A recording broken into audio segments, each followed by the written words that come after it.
2007 on an 07 Ford Focus ST2 in what I think is the best colour, that lovely bright red. Nice unmolested car, this one. Standard wheels, standard ride height, all that sort of stuff. Really nice looking thing. If you check the description, we'll detail everything we know about the car's history, service, all that sort of stuff. Don't really see them like this anymore. They're normally slammed down on silly wheels and all that sort of stuff with big exhaust tips, but this one's a really nice looking thing. We're going to start by having a good look around the bodywork. Then we'll check the interior out, and then we'll go for a cold engine startup. Starting on this driver's side, if you look down the side, you can see it's lovely and straight all the way down. Nice and straight. It's not sort of full of ripples or dents or anything like that. Driver's front wing, again, nice and neat. There's one stone chip just there. But other than that, there's no ripples or dents. There's no rust coming through on that arch there, especially down the bottom where normally you get some stone chips and stuff causing paint flake, which then rusts. But this one, as you can see, is lovely. Like I say, standard spec and standard colour wheels. Those 18-inch wheels, loads of tread left on the tyre. Coming down this side, all the plastics on the front of the screen are good. They're not dried out or covered in back to black. There's no delamination in any of the corners of the window. No stone chips on the A-pillar. Up onto the roof. There's a couple of swirls and bird poo marks on the roof. I would get a machine polisher over that just to get it up to the same standard as the rest of the car. But there's no stone chips on the leading edge or anything like that. No ripples or dents. All nice and clean on the glass on this side. And again, it's not had any aftermarket tints or anything put on it. All good around the wing mirror, and again, these plastics are nice and neat, as are the seals around the windows. There's nothing to really whinge about on that driver's door or on the side skirt all the way along. It's all nice and neat along there. Rear quarter is good.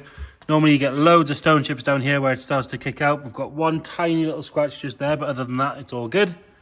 Rest of the quarter is good as well. Another good wheel and tyre. Kind of makes for a boring video when there's nothing to whinge about, but it does make for a good car. Tail lights on both sides are crack free. Tailgate's good. If we're being picky, I would replace the number plate because that's sort of gone a bit milky and faded, just with UV, usual stuff. Bumper corners are good. Exhaust tips sit nice and straight and level and even, as you can see. There's nothing to really whinge about on that rear corner. Again, you can sometimes find some rust in this section here, but this one is all good as well. And then round on the passenger side, straight all the way down. You can see that body line is nice and sharp all the way down there. It's not full of filler or ripples. Rear arch is where you want to look for rust, especially down here. And in this corner here, nothing coming through there. Nice and sharp all the way around. Got a little chip in the paint just there. Other than that, all good. Another good wheel and tyre. Nothing else to whinge about on that rear quarter. Again, we want to follow this section along, look for rust. And down in here, but this one, as you can see, is all good. Plastics on this side, again, they're nice. The seals are good. Around the wing mirror is good. There's a light scratch on the wing mirror just there. No stone chips on the A-pillar or on the leading edge of the roof.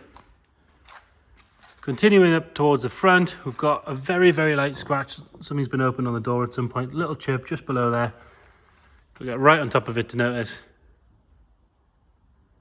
Our lights almost make it look a little bit orangey. I think it's just the sunlight today, but it is a proper red car.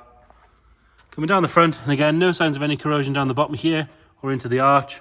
All the way around, nice and sharp. Another good wheel and tyre. We do have what looks to be a tiny bleb in the paint just there. Round on the front, headlamps, both sides, all nice and clear. There's no sort of haziness to those. The lower half of the bumper is good. One or two very minor stone chips, and we do have, I did notice, stone chips cause a little lump in the lacquer there on the headlight. And the bonnet itself is all lovely and straight.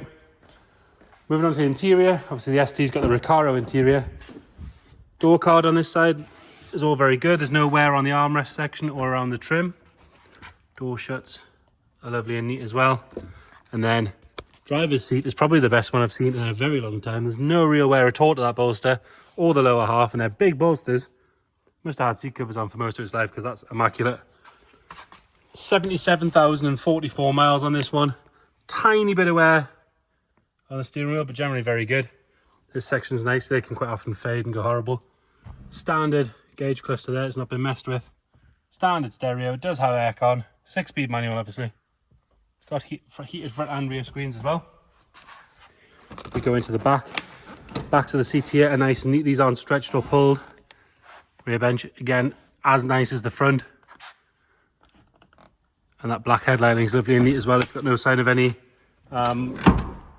marks or damage. There's no funny smells in there. There's no sign of any smoke or trap moisture. Into the boot. All good on the parcel shelf. Carpet set of the boot is nice and tidy, nice and dark. Underneath there, that boot floor is lovely. There's no sign of any trap moisture in there. There's barely even any dust. It's about as good as you're going to find them. And then into the front passenger side. All good on the door card. Again, no real wear at all on there. Bolsters on this side are lovely as well. Interior almost looks dirty on the camera, but if you get nice and close, you can see it's all very, very good. Even the side pieces are good. Dash on this side is nice.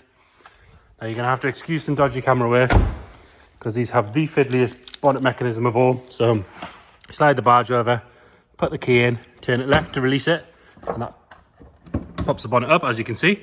And then what you have to do is turn it the other way to unlock it, which means you need two hands, which means there's no camera hand left. So like I say, we're going to get some dodgy camera. Right, under here. Nice and clean. Normally those bottles go yellow by now, but as you can see, this one's good. Does have a dump valve fitted, but other than that, looks to be totally standard to me. All nice and neat in there. It's been parked here for a little while. It's not dropping any fluid on the floor. Starts every time we've been to it. It's been with us a few days. We've left it to go cold for a proper cold engine startup, which it does straight away. Being a turbo car, we're going to go straight around the back. No sign of any smoke out the back. And we have a light on for fuel and a red light on because the door's open. If we shut the door, well, the red light's for the fuel, sorry. But there's no other warning lights, no engine management light, anything like that. And you can see, totally cold. And then ticking over, nice and happy under the bonnet. So there you have it, 2007 on an 07 Ford Focus ST2. Any more questions at all, please get in touch. Thank you.